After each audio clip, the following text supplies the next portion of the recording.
Hello, and thank you for joining us for this edition of Central Georgia Focus. I'm your host, Liz Fabian, for this Ask Mayor Miller edition. And as always, we take your questions to Mayor Miller every month here on 13 WMAZ with a production of the Center for Collaborative Journalism. Well, Mr. Mayor, recently you delivered your State of the Community address at the Greater Macon Chamber of Commerce Luncheon. And one of the highlights was your announcement that you're expected to announce with your current budget coming up at least a $5 million property tax rollback. Can you share a little bit more about those plans and how the OLOST is coming into play? Sure. Yes, we're very excited about the reduction in the millage rate that will be coming, part and parcel because of the OLOST that the citizens of Macon-Bibb County passed about an 80-20 ratio in the last referendum. So what that will do is reduce property taxes together with last year. We had a $2 million reduction last year to go ahead and get ahead of it. This is a mandatory $5 million reduction. Quite honestly, I think it may be a little bit more than that when it's all said and done. But that gives us 7 mills in 2 years, which is about a 30-35% reduction in property taxes on the county side. We also, next year, we expect to have another reduction next year. So in about a 3-year total, we could get somewhere upwards of 10 mil reduction in our property taxes.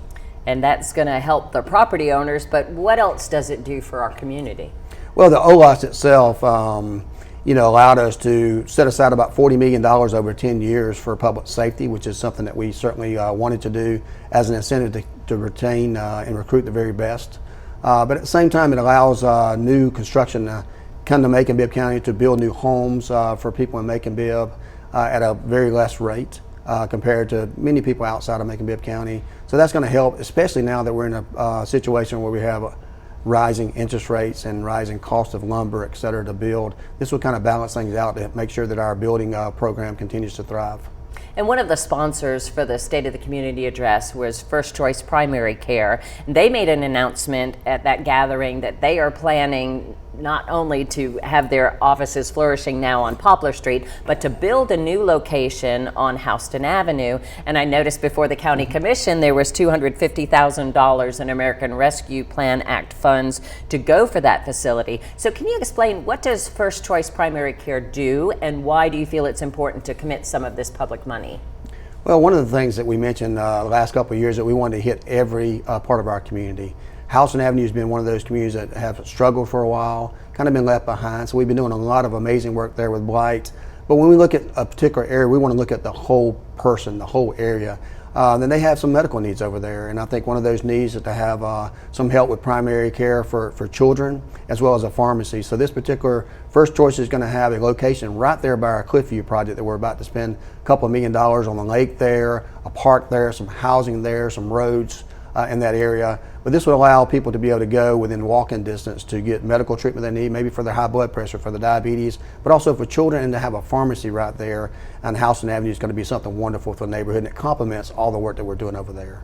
Of course, you mentioned also in your address that as a Southwest graduate, you got to go to Harvard University and talk to leaders from all over the country about how Macon-Bibb County spent American Rescue Plan Act funds. Most recently, too, you committed $725,000 up to that amount to supplement the Macon-Bibb Transit Authority because they were going to raise their fares in June.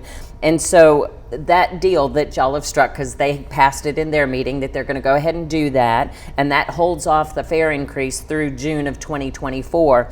So do you have any plans to further supplement mass transit here? Because some of the commissioners were suggesting maybe that free public transportation is where some cities are going and could benefit Macon-Bibb. Your thoughts? Well, we agreed to spend up to $375,000. I'm sorry, there. I got the yeah. So the on total there. That's to kind of help prevent having a fare increase for the next year, so they can actually look at some things, see what money is coming in, see what other funds may be available. So it gives us time to kind of take a pause and have a lot more conversation and community engagement. Certainly, we're always looking for ways to improve our community as far as transit is concerned. I would never envision a situation where Macon-Bibb County has a zero fare. Most of the places where that's been held at has not been very successful and have some challenges. But also most of them that do the zero fare is people that have their own transit in-house. So in order to do so, Macon-Bibb County would have to basically bring the transit in-house and to have our own transit authority, and I don't see that happening anytime in the very near future. You would also lose some matching opportunities from the federal government and for other grants that you may apply for. So I think that something that's going to be separate from Macon-Bibb County, but we continue to be a good partner with them and collaborate with them as much as possible.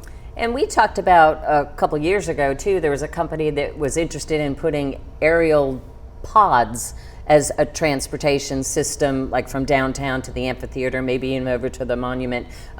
Where is that project? Is that kind of stalled, or just waiting for that developer or that company to get the prototype in place, or? Well, it's already out in many other places as well. Recently, I think Texas has adopted that. Several other places have adopted an MOU with the company. Other countries have actually used that very successfully to navigate. It's one of those things that you're always going to look at. It may be pie in the sky, something that doesn't cost Macon-Bibb County anything. So I know people get excited about the gondolas. I'm not sure about from a mall to anywhere, but I certainly at some point in time would explore the possibility of maybe somewhere downtown to the national park. If we get the national park here, it'd be nice to get on somewhere around the 2nd Street corridor, go through the downtown Macon to the national park for tourists and visitors alike. But anytime we can prevent pedestrian deaths or people getting hit, clean environment, because this uses a solar panel, it's something we should always explore. Not going to put all my eggs in that basket, but we want to keep the door open for any possibilities that may happen in the future. I just hadn't heard anything, so I figured I might ask you when we're talking about transportation. Now, Lake Tawbasofkee is also an area you talked about and you've been giving attention with the recent jet ski tournament. You mentioned trying to use that as a resource to attract conventions. Is there anything you can share about your plans out there? Well, I don't think there's anything we can share right now, but always we want to explore that possibility. We noticed around the state there's several places on lakes that have retreats or conferences and things like that, and we've got some areas out there that could be considered for that.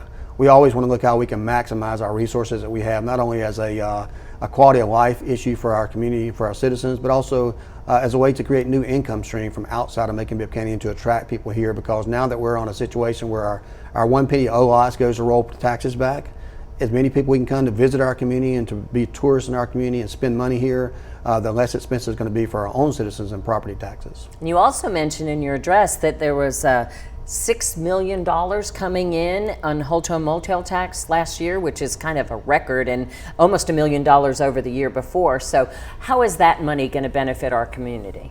Well, the hotel-motel tax is something that funds a lot of our museums, our Visit Macon. Bibb County gets a portion of that. Tawbasofkee gets a portion of that. You have your Tubman Museum, Sports Hall of Fame, Museum of Arts and Sciences, the Douglas Theater. I can go on and on. At Fort Hawkins. So the more money that we get in through the hotel-motel tax, the more that those museums can continue to expand and to thrive and to come up with different programming. So it really just a revolving door. We can get people coming through that cycle. Creates a lot of excitement to Macon-Bibb County, and like I said, for the hope for the new national park, that's another substantial objection into Macon-Bibb County for funds. And we're certainly looking forward to that. And I think the hotel-motel tax and the number of tourists that come through our community in the last year says a lot about our community. They say build it and they'll come, but in this case, if they come, we can build it. So when we come back, we'll talk about housing and some other plans that we have around Macon-Bibb County with Mayor Lester Miller. Stay tuned.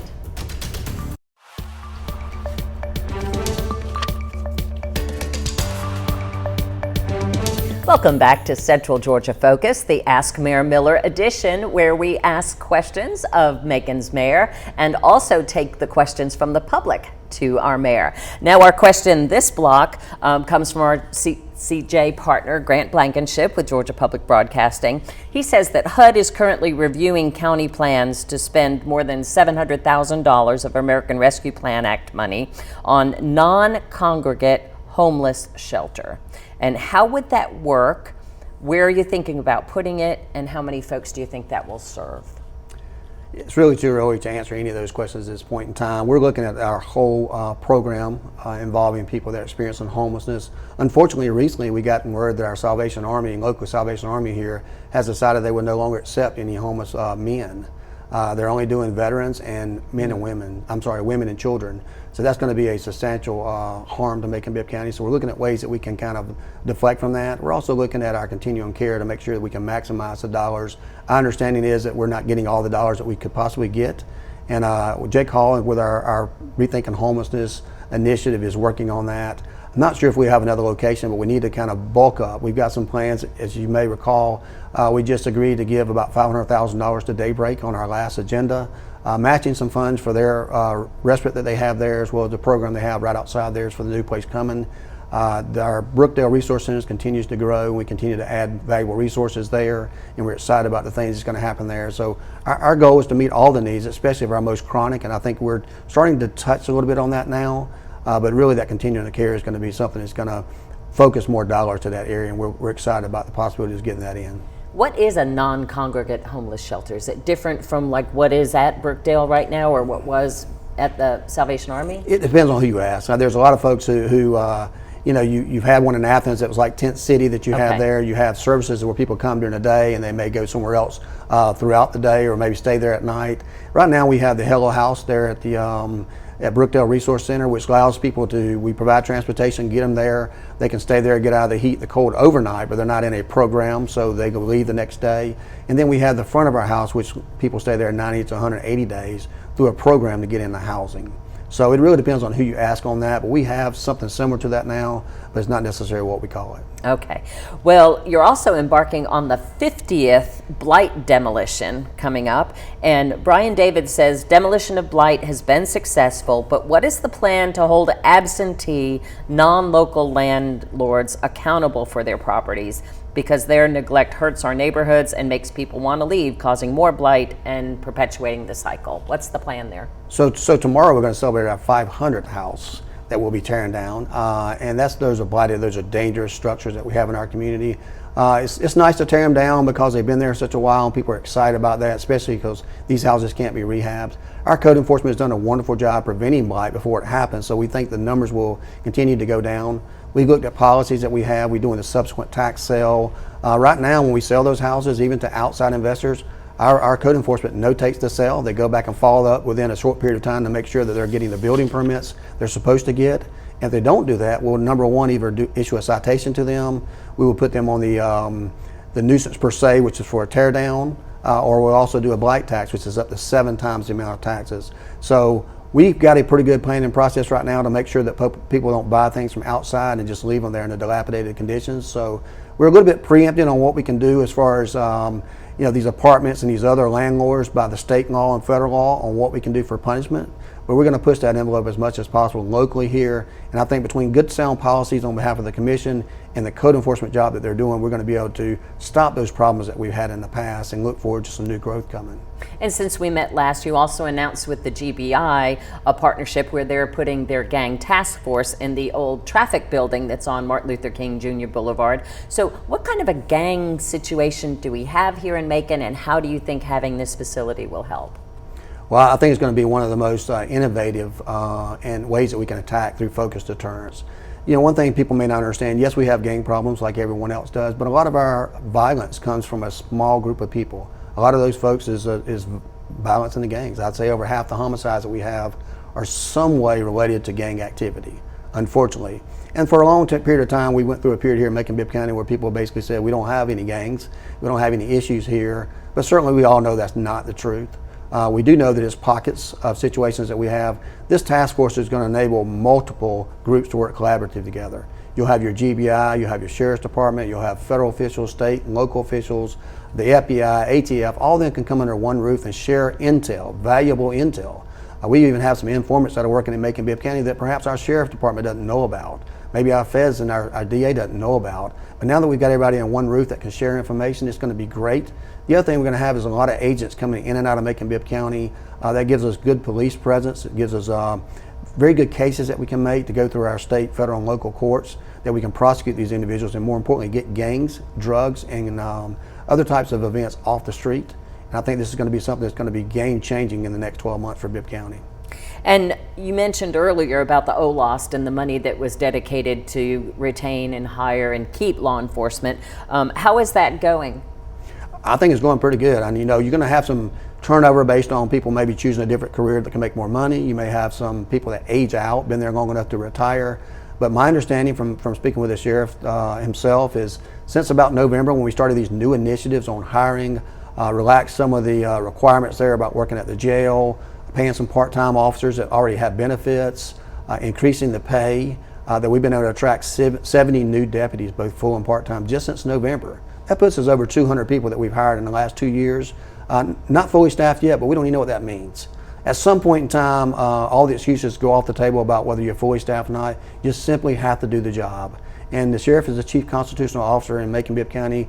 We look forward for him doing that job, and we provide him all the resources we think is necessary, but we're still a partner with them. We're going to continue to fund those and making policy easy to hire the most qualified people that we can for our sheriff's department. In your speech, you also mentioned a new program where you're going to be training high school seniors in school so that when they graduate, they can move right into the Macon-Bibb Fire Department. Right. Can you explain how that will work? Well, we want to think outside the box once again. We're doing very well. Created a third shift for our fire department, which is a class 1 department. Another way to get recruits is to get people directly out of high school. So they're going to go through our training program while they're in school. They'll take a class over at College and Career Academy, come right over to the training center that we just built, a very nice $3 million facility we had over there, and they'll be able to receive on-the-job training. They'll get all their qualifications met, all their requirements met, and when they walk across that stage to get their diploma, they'll also get a job offer from Macon-Bibb County where they can go directly into the workforce, making good money with good benefits. Well, that sounds great. And when we come back, we're going to be talking about more development on the east side of town and also some new news about the Macon Mall Amphitheater. So stay tuned.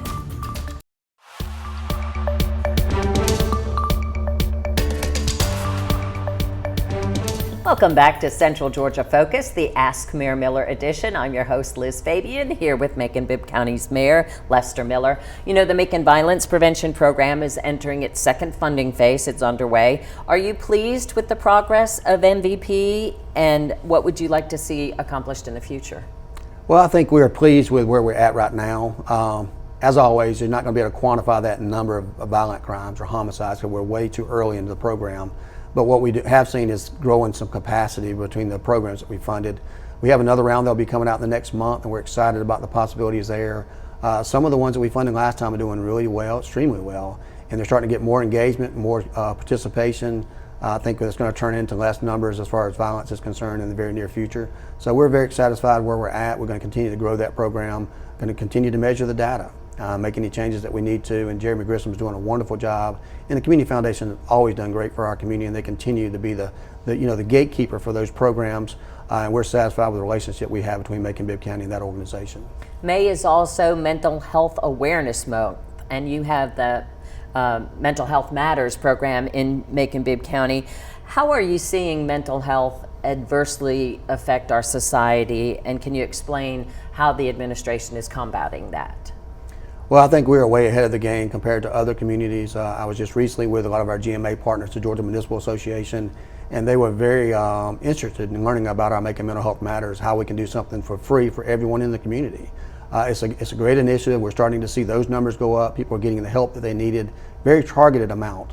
We can still do much more, and I think the state can as well. When I reached out to the governor's office last year when they passed House Bill 1013, you know, it's nice to have that bill. It's good partisan support on both parts. So I reached out to our Democrats and our Republicans and said, you've done a great start. Now let's fund this thing. We really need the money to put our money where our mouth is, to do the job that we need to do.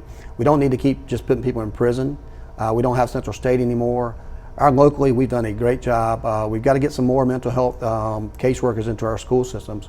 I'm hoping the school system can use their money. They still have $50 million of ARP funds to help fund this initiative for our students in schools, because I think that's where a lot of our problems has come at a young age and is trauma induced.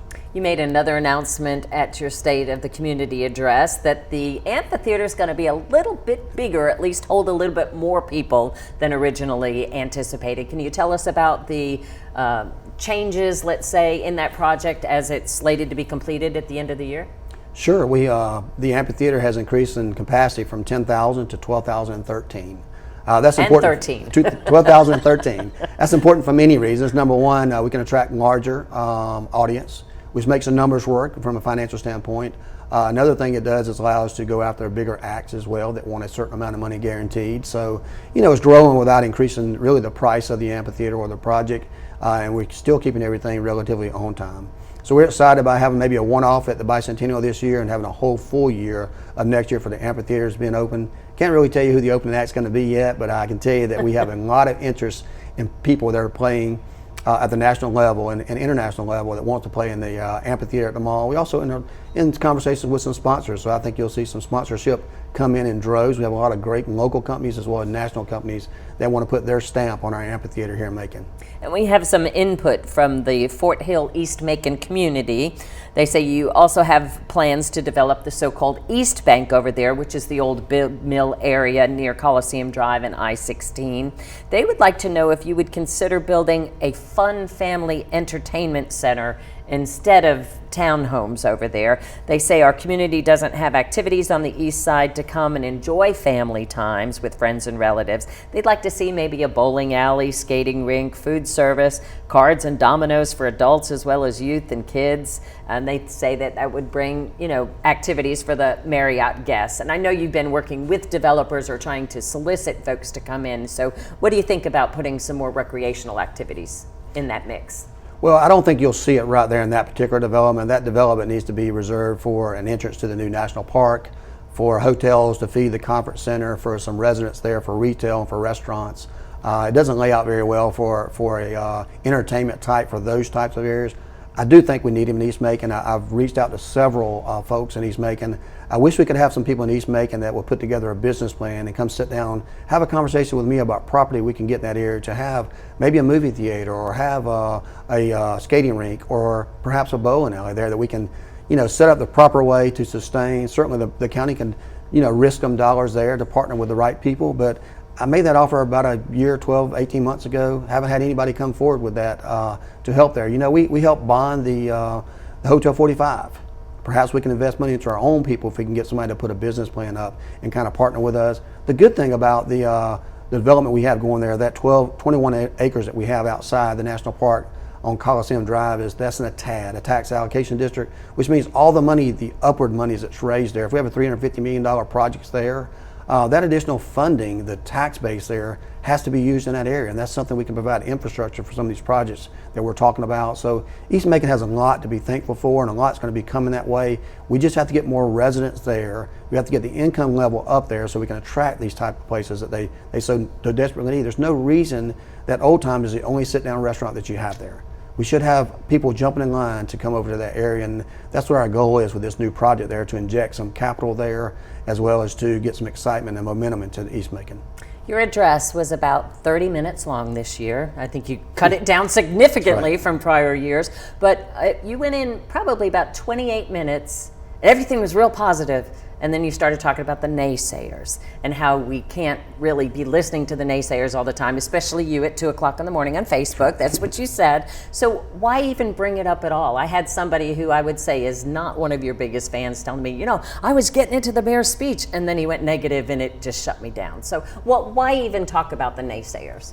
Well, I think you have to address it at some point in time. You got to let people know that it's not okay to get out there and just start bashing Macon on every time. I mean, if you want to criticize us for something we're not doing well, that's fine. We can take constructive criticism. But just to wake up every morning and go on there and just be negative all the time, they don't realize they're hurting our children. They're hurting their grandchildren. They're hurting our community as a whole. And I think we really have to drown out that bad news, because you're going to have those folks. But people need to take a bold stance to let them know we love our community. Macon is worth fighting for, and we have to continue to push back, because most of the time what they're saying is entirely false. Right. They make false comments all the time, and we have to really push back on that. Well, we need to leave it there. Thank you for joining us. And remember, this is your program too. So always get your questions in at mercerccj@gmail.com, and we will see you next month.